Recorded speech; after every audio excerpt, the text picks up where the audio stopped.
Fair value gaps, ये concept आज के डेट में ट्रेडिंग स्पेस में one of the biggest trend है and there is a good reason for that, क्योंकि ये हमारे ट्रेडिंग को एक बेटर एज देता है and because of how accurate it can be. But that said, market में सारे फेयर वैल्यू गैप इक्वली काम नहीं करते। जैसे यहाँ पे ये फेयर वैल्यू गैप काम करता है पर ये वाला फेयर वैल्यू गैप फेल हो जाता है। नाउ द क्वेश्चन इज कि ये वाला फेयर वैल्यू गैप क्यों काम किया और ये क्यों नहीं। Well, to be honest, market में कोई भी ऐसा पैटर्न या कॉन्सेप्ट नहीं है जो कहीं ना कहीं फेल ना हो, बट देयर इज अ वे जो हमें ये बता सकता है कि कौन सा फेयर वैल्यू गैप कितना स्ट्रांग है और फिर उसके बेसिस पे बता सकता है कि हमें ट्रेड में एंटर करना है या नहीं करना है। And once you start using this technique, आप इंस्टेंटली फेयर वैल्यू गैप को ज्यादा एक्यूरेटली ट्रेड कर पाओगे और आपके ट्रेड्स के सक्सेसफुल होने के चांसेस भी बढ़ जाएंगे। So please leave a like and subscribe to our channel. Start करने के लिए सबसे पहले हमें ये समझना होगा कि फेयर वैल्यू गैप क्या होता है और ये क्यों बनता है, ताकि आगे का पार्ट आपको इजिली समझ में आ सके। तो इस पार्ट को ध्यान से सुनना। फेयर वैल्यू गैप 3 कैंडल से मिलकर बनता है, जहां पे फर्स्ट कैंडल की विक थर्ड कैंडल की विक को टच नहीं करती है, जिसकी वजह से फर्स्ट कैंडल और थर्ड कैंडल के बीच में एक गैप क्रिएट हो जाता है जिसे हम फेयर वैल्यू गैप कहते हैं। अब मार्केट में 2 तरह के फेयर वैल्यू गैप होते हैं, बेरिश और bullish. Bullish fair value gap में फर्स्ट कैंडल रेड या ग्रीन कैंडल होती है और फिर सेकंड कैंडल एक बड़ी ग्रीन कैंडल होती है और थर्ड कैंडल भी या तो रेड हो सकती है या तो ग्रीन हो सकती है। Similarly bearish fair value gap में फर्स्ट कैंडल रेड या ग्रीन हो सकती है और फिर सेकंड एक बड़ी रेड कैंडल होती है एंड अगेन थर्ड कैंडल फिर से यहाँ पे रेड या ग्रीन हो सकती है। The point two note is कि भले ही सेकंड कैंडल बड़ी हो, अगर फर्स्ट और थर्ड कैंडल के विक आपस में टच कर रही है और उसमें कोई गैप नहीं है तो उसे हम फेयर वैल्यू गैप नहीं कहेंगे। और इसे मार्क करने के लिए हमें फर्स्ट कैंडल के हाई पे एक लाइन ड्रॉ करनी है और फिर थर्ड कैंडल के लो पे एक लाइन ड्रॉ करनी है। दोनों लाइन के बीच में जो जोन होगा उसे ही हम फेयर वैल्यू गैप कहेंगे। नाउ द क्वेश्चन इज कि आखिर फेयर वैल्यू गैप क्यों बनता है and should you really trust it. तो यूजुअली फेयर वैल्यू गैप तब बनता है जब मार्केट में बायर्स और सेलर्स की कमी हो and therefore it represents an imbalance. To make it simpler, कभी कभी मार्केट में बी इट गुड न्यूज या छोटे टाइम फ्रेम पे एक ब्रेकआउट के कारण जब मार्केट में वॉलेटिलिटी बढ़ जाती है तो मार्केट एक डायरेक्शन में अचानक से एक बड़ा मूव देती है, जिसके कारण एक पर्टिकुलर एरिया में कुछ बाय और सेल ऑर्डर्स पेंडिंग रह जाते हैं या अनएग्जीक्यूटेड रह जाते हैं और इसी के कारण से हमें मार्केट में एक इम्बैलेंस नजर आता है जिसे हम फेयर वैल्यू गैप कहते हैं। जैसे कि यहाँ पे मार्केट में हमें एक बड़े मोमेंटम के कारण एक फेयर वैल्यू गैप बनते नजर आता है, जो हमें ये सिग्नल दे रहा है कि यहाँ पे एक ऑर्डर पूल है जो कि इस वजह से बना है क्योंकि यहाँ पे सेलर प्रॉपर्ली पार्टिसिपेट नहीं कर पाए। द रीजन कुड बी कि सेलर जिस प्राइस पे स्टॉक बेचना चाह रहे थे वो प्राइस लेवल फियर्स बाइंग की वजह से स्किप हो गई, या सेलर्स ने बाइंग प्रेशर को देख के अपना ऑर्डर पुल बैक कर लिया ताकि वो अपर प्राइस पे सेल कर पाए। इधर वे, जब भी मार्केट में एक ऐसा सिनेरियो बनता है तो मार्केट दोबारा उस लेवल पे वापस आता है उन पेंडिंग ऑर्डर्स या लिक्विडिटी को अब्सॉर्ब करने। फिर लिक्विडिटी अब्सॉर्ब करने के बाद प्राइस दोबारा वहां से रिजेक्शन लेके ऊपर चली जाती है और ट्रेडिंग करते वक्त हमें इसी रिएक्शन को हंट करना है और इसका फायदा उठाना है। जैसे आपको एक अपसाइड के ट्रेड के लिए एंटर करना है और मार्केट में एक फेयर वैल्यू गैप ऑलरेडी बन चुका है तो हमें वेट करना है कि प्राइस दोबारा उस फेयर वैल्यू गैप पे आए, रिजेक्शन करते ही हम वहां पे एंटर कर सकते हैं और फेयर वैल्यू गैप के जस्ट नीचे अपना स्टॉप लॉस लगा सकते हैं। और यही same story bearish fair value gap की भी है, जहां पे बाय ऑर्डर का पूल बन जाता है और हमें प्राइस फर्दर नीचे जाने से पहले दोबारा इस लेवल तक वापस आते नजर आ सकती है। So long story short, fair value gap market में एक मैग्नेट की तरह काम करता है जहां पे प्राइस अपने आप इस जोन की तरफ खींची चली आती है। अगर हम अपने चार्ट्स को ध्यान से देखें तो हमें ये ऑलमोस्ट हर जगह देखने को मिल जाता है और ज्यादातर टाइम्स मार्केट दोबारा इस जोन पे वापस आके एक इम्बैलेंस को फिल करके नए हाइस को टेस्ट करने ऊपर चली जाती है और हमें इसी का फायदा उठाना है। But then again, as we discussed, कोई भी कॉन्सेप्ट मार्केट में 100% ऑफ द टाइम्स नहीं काम करता और अगर आपने खुद इसे ट्रेड किया है तो आपने भी नोटिस किया होगा कि ये हर टाइम काम नहीं करता है और ऐसा इसलिए है क्योंकि आपने मोस्ट प्रोबेबली एक invalid fair value gap trade किया है। और अगर आपने ये पार्ट फिगर आउट कर लिया तो आपकी फेयर वैल्यू गैप ट्रेड करते वक्त 50% प्रॉब्लम सॉल्व हो जाएगी। नाउ फॉर द क्वेश्चन कि एक वैलिड फेयर वैल्यू गैप को कैसे आइडेंटिफाई करें, तो इसके लिए 3 फैक्टर्स मीट होने चाहिए। पहला फैक्टर ये कि एक फेयर वैल्यू गैप अनमिटिगेटेड होना चाहिए,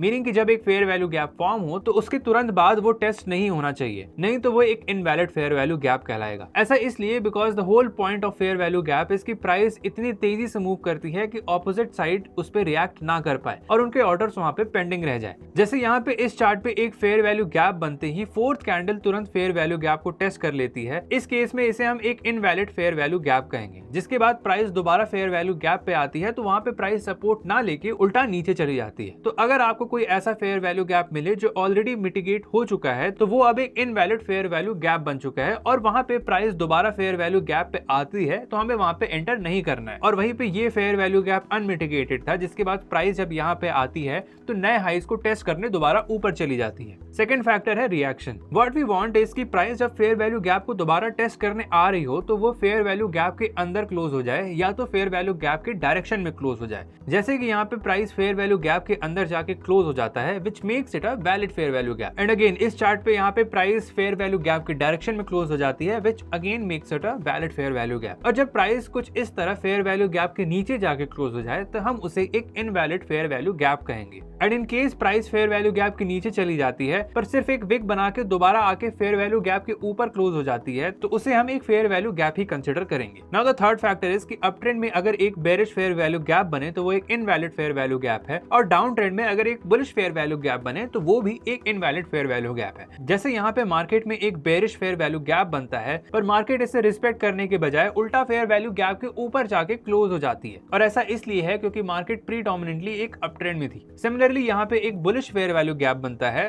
पर फिर भी प्राइस इसे रिस्पेक्ट नहीं करती है बल्कि उल्टा फेयर वैल्यू गैप के नीचे जाके क्लोज हो जाती है। फिर से ऐसा इसलिए हुआ क्योंकि मार्केट प्रीडोमिनेंटली एक डाउन ट्रेंड में थी, which makes it an invalid fair value gap. Now this is only the 50%. अब एक बार ये वाला पार्ट क्लियर हो जाए कि इनवैलिड और वैलिड फेयर वैल्यू गैप को कैसे आइडेंटिफाई करना है, तो अब नेक्स्ट क्वेश्चन ये है कि हम इसकी एक्यूरेसी कैसे बढ़ा सकते हैं। तो इसकी एक्यूरेसी बढ़ाने के लिए we need to focus on 4 key factors, और इनमें से जितने ज्यादा फीचर्स अलाइन करेंगे एक फेयर वैल्यू गैप उतना ही ज्यादा स्ट्रॉन्ग होगा। अगर चारों फैक्टर्स अलाइन कर जाते हैं तो वो सबसे ज्यादा स्ट्रॉन्ग फेयर वैल्यू गैप माना जाएगा। तो पहला फैक्टर ये है कि टू मेक श्योर कि we trade a strong fair value gap, हमें मेक श्योर करना चाहिए कि फेयर वैल्यू गैप को हम अकेले नहीं बल्कि और भी डेटा जैसे सपोर्ट और रेजिस्टेंस के साथ ट्रेड करें। जैसे यहाँ पे एक वैलिड फेयर वैल्यू गैप बना है और ध्यान से देखो तो ये एक सपोर्ट लेवल पे बना है, और तो और प्राइस अभी तक इसे टेस्ट भी नहीं की है, which makes it a good trading opportunity. उसके बाद जैसे ही प्राइस यहाँ पे नीचे आके रिजेक्शन लेती है हमें एक बड़ा मूव देखने को मिलता है। उसी तरह यहाँ पे मार्केट डाउन ट्रेंड में है और यहाँ पे एक bearish fair value gap resistance के साथ बन रहा है, जिसके बाद हमें यहाँ पे मार्केट दोबारा इस लेवल को टेस्ट करने आती है और फिर तेजी से नीचे चली जाती है और एक बड़ा डाउन मूव देती है। फेयर वैल्यू गैप को इस तरह से यूज करने के उसकी सक्सेसफुल होने के चांसेस काफी बढ़ जाते हैं। The second factor is that not all fair value gaps are equal. कुछ फेयर वैल्यू गैप्स कंपैरेटिवली ज्यादा इंपॉर्टेंट होते हैं और वो ज्यादा स्ट्रॉन्ग होते हैं, और इसको स्पॉट करने के लिए सबसे आसान तरीका है कि हम सारे फेयर वैल्यू गैप मार्क करते चलें। जैसे यहाँ पे हमें कई सारे फेयर वैल्यू गैप नजर आ रहे हैं। जैसे यहाँ पे जो सबसे एक्सट्रीम और सबसे पहला फेयर वैल्यू गैप बना था वो सबसे ज्यादा इंपॉर्टेंट और स्ट्रॉन्ग था, जिसके बाद हम देख भी सकते हैं कि प्राइस इस एक्सट्रीम फेयर वैल्यू गैप तक आती है और तभी रिजेक्शन लेके वापस नीचे चली जाती है और बाकी के फेयर वैल्यू गैप्स को इग्नोर कर देती है। और प्राइस बाकी के नीचे फॉर्म हुए फेयर वैल्यू गैप को इग्नोर कर देती है क्योंकि वो कम इंपॉर्टेंट और एक वीक फेयर वैल्यू गैप है। ठीक उसी तरह प्राइस यहाँ पे सबसे नीचे फॉर्म हुए बुलिश फेयर वैल्यू गैप को सबसे ज्यादा इंपॉर्टेंस देती है क्योंकि वो स्ट्रॉन्ग फेयर वैल्यू गैप है, और बाकी के ऊपर फॉर्म हुए फेयर वैल्यू गैप वीक है और मार्केट उसे इग्नोर भी कर देती है। अब थर्ड फैक्टर भी सेकंड फैक्टर के लाइन में ही है, which is finding the most important and the strong fair value gap. अब इसके लिए सबसे पहले आपको यहाँ पे जाना है और गान बॉक्स को सेलेक्ट कर लेना है,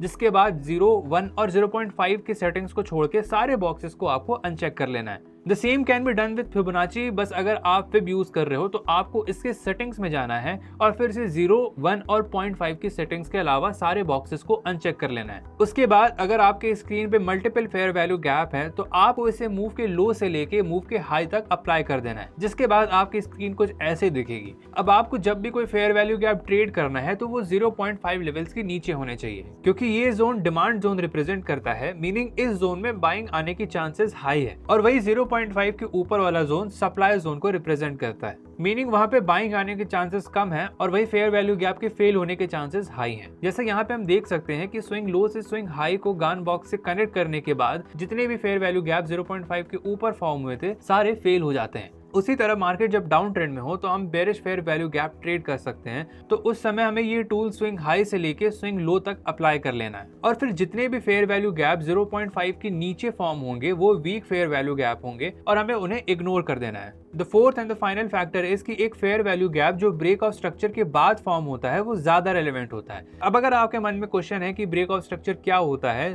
तो जब मार्केट अपने पुराने हाई को ब्रेक करके ऊपर क्लोज हो जाती है तो हम उसे एक ब्रेक ऑफ स्ट्रक्चर कहते हैं। सिमिलरली अगर मार्केट डाउन ट्रेंड में है तो जब मार्केट अपने प्रीवियस लो को ब्रेक कर दे तो उसे हम ब्रेक ऑफ स्ट्रक्चर कहेंगे। इसके बारे में हम लोग ऑलरेडी डिटेल में डिस्कस कर चुके हैं और अगर आपको जानना है इसके बारे में तो आप नीचे डिस्क्रिप्शन में दिए लिंक को क्लिक करना और उसकी पूरी वीडियो आप लोग देख सकते हो। अब एग्जांपल के तौर पे जैसे यहाँ पे डाउन ट्रेंड में हमें एक बेरिश फेयर वैल्यू गैप देखने को मिल रहा है पर मार्केट का अभी भी ब्रेक ऑफ स्ट्रक्चर नहीं हुआ है तो हम इसे ट्रेड नहीं करेंगे और हम देख भी सकते हैं कि मार्केट इस फेयर वैल्यू गैप को रिस्पेक्ट करने वापस नहीं आती है। वही यहाँ पे हमें फिर से एक फेयर वैल्यू गैप देखने को मिल रहा है पर अब की यहाँ पे ऑलरेडी ब्रेक ऑफ स्ट्रक्चर हो चुका है जिसके बाद प्राइस यहाँ से एक रिजेक्शन लेती है और सीधा नीचे चली जाती है। अब फाइनली अगर ट्रेड करते वक्त एक फेयर वैल्यू गैप वैलिड है और ये चारों फैक्टर अलाइन कर रहे हैं तो वो फेयर वैल्यू गैप डेफिनेटली एक स्ट्रॉन्ग फेयर वैल्यू गैप है और उसके सक्सेसफुल होने के चांसेस भी काफी हाई हैं। So let's go and look at some real time examples. अब यहाँ पे हम लोग ऑलरेडी सारे मार्किंग कर चुके हैं ताकि हमारा टाइम सेव हो पाए।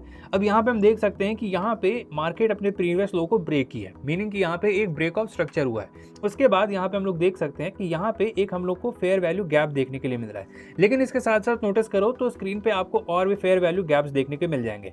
जैसे यहाँ पे हम लोग को एक और फेयर वैल्यू गैप देखने के लिए मिल रहा है और यहाँ पे नोटिस करोगे तो एक और फेयर वैल्यू गैप देखने के लिए मिल रहा है। बट अब ओवरऑल स्क्रीन पे हमारे पास 3 फेयर वैल्यू गैप हैं। ये फेयर वैल्यू गैप हमारा सबसे एक्सट्रीम फेयर वैल्यू गैप है और इसके साथ साथ यहाँ पे 0.5 के ऊपर फॉर्म हो रहा है। अब मार्केट क्योंकि डाउन ट्रेंड में है तो 0.5 के ऊपर हमारे लिए एक सप्लाई जोन है और सप्लाई जोन के पास ही हमें एक बेरिश फेयर वैल्यू गैप ढूंढना है। अब क्योंकि यहाँ पे ये फेयर वैल्यू गैप सबसे एक्सट्रीम फेयर वैल्यू गैप है और इसके साथ साथ ये 0.5 लेवल्स के ऊपर बना है, इसका मतलब है कि ये एक सप्लाई जोन है और हम लोग क्योंकि bearish fair value gap trade कर रहे हैं तो हम लोग को वो सप्लाई जोन में ही ट्रेड करना चाहिए। अब आप देख सकते हो कि मार्केट इन दोनों ही फेयर वैल्यू गैप को इग्नोर कर देती है और सीधा यहाँ से रिजेक्शन लेने के लिए एक्सट्रीम फेयर वैल्यू गैप पे जाती है। अब यहाँ पे एक्सट्रीम फेयर वैल्यू गैप के पास आप लोग देखोगे तो मार्केट में यहाँ पे आपको एक रेजिस्टेंस भी देखने के लिए मिलेगा। तो मतलब यहाँ पे चारों के चारों फैक्टर्स अलाइन कर रहे हैं और मार्केट में हम लोग को एक वैलिड फेयर वैल्यू गैप देखने के लिए मिल रहा है, जिसके बाद मार्केट में आप लोग देख सकते हो कि डाउन ट्रेंड कंटिन्यू कर जाता है। उसी तरह दूसरे एग्जाम्पल के तौर पर फिर से आप लोग देख सकते हो कि स्क्रीन पे आपको 3 फेयर वैल्यू गैप्स देखने के लिए मिलेंगे, जिसमें से एक fair value gap demand zone में फॉर्म हो रहा है। तो सबसे पहले उसे हमें इग्नोर कर दे रहे हैं क्योंकि हम लोग डाउन ट्रेंड में है और हम लोग एक bearish fair value gap trade कर रहे हैं। तो हम लोग को सारे फेयर वैल्यू गैप्स जो सप्लाई जोन में होंगे उन्हीं पे ज्यादा फोकस करना है। तो सबसे पहले ये वाला फेयर वैल्यू गैप हमको ट्रेड नहीं करना है। उसके बाद बचते हैं हमारे पास ये 2 फेयर वैल्यू गैप। उसमें भी अगर देखोगे तो ये वाला फेयर वैल्यू गैप थोड़ा सा एक्सट्रीम लेवल पे बना है। इवन तो ये सबसे ज्यादा एक्सट्रीम फेयर वैल्यू गैप नहीं है, वो यहाँ पे फॉर्म हुआ है, लेकिन फिर भी अगर देखा जाए तो हम लोग को मार्केट यहाँ से रिजेक्शन लेते नजर आती है और यहाँ पे ये वाला फेयर वैल्यू गैप एक एक्सट्रीम लेवल पे भी बना है, जिसका मतलब है कि मार्केट का इस वाले फेयर वैल्यू गैप को रिस्पेक्ट करने की चांसेस सबसे ज्यादा हाई हैं। उसके बाद हम देख भी सकते हैं मार्केट दोबारा आती है और इसी लेवल को रिस्पेक्ट करती है और फिर नीचे चली जाती है। यहाँ पे भी आप देख सकते हो कि चारों के चारों फैक्टर अलाइन कर रहे हैं। यहाँ पे एक्सट्रीम फेयर वैल्यू गैप है, उसके बाद यहाँ पे हम लोग को 0.5 लेवल्स के ऊपर ये फॉर्म हुआ है और साथ ही साथ यहाँ पे आप लोग देखोगे तो ये वाला फेयर वैल्यू गैप भी एक रेजिस्टेंस लेवल पे बना है। मतलब सबसे पहले ये एक वैलिड फेयर वैल्यू गैप था, उसके बाद ये ब्रेक ऑफ स्ट्रक्चर के बाद फॉर्म हुआ है, उसके साथ साथ ये एक रेजिस्टेंस जोन पे था और साथ ही साथ ये एक्सट्रीम है और उसके साथ ही साथ यहाँ पे एक ये सप्लाई जोन में फॉर्म हुआ। यहाँ पे हम देख सकते हैं कि एक स्ट्रॉन्ग फेयर वैल्यू गैप था और मार्केट यहाँ से तेजी से रिजेक्शन लेके नीचे चली जाती है और यहाँ पे सारे के सारे फैक्टर्स अलाइन कर रहे हैं। यहाँ पे ये एक वैलिड फेयर वैल्यू गैप है, उसके बाद ये ब्रेक ऑफ स्ट्रक्चर के बाद फॉर्म होता है, साथ ही साथ ये सप्लाई जोन में है, एक एक्सट्रीम फेयर वैल्यू गैप है और इसके साथ साथ रेजिस्टेंस पे फॉर्म हो रहा है। तो ये सारे फैक्टर्स जब आप लोग मिला लेते हो तो उसके बाद आपको बड़े मूव मिलने के चांसेस काफी ज्यादा बढ़ सकते हैं। देन अगेन आप लोग इसको मार्केट में जरूर एक बार बैक टेस्ट करना यूज करने से पहले। और अगर आपको ये वीडियो अच्छी लगी है तो वीडियो को लाइक करो और चैनल को सब्सक्राइब करो, क्योंकि ऐसे ही और भी कॉन्सेप्चुअल वीडियोस हम लोग हर हफ्ते लाते रहेंगे।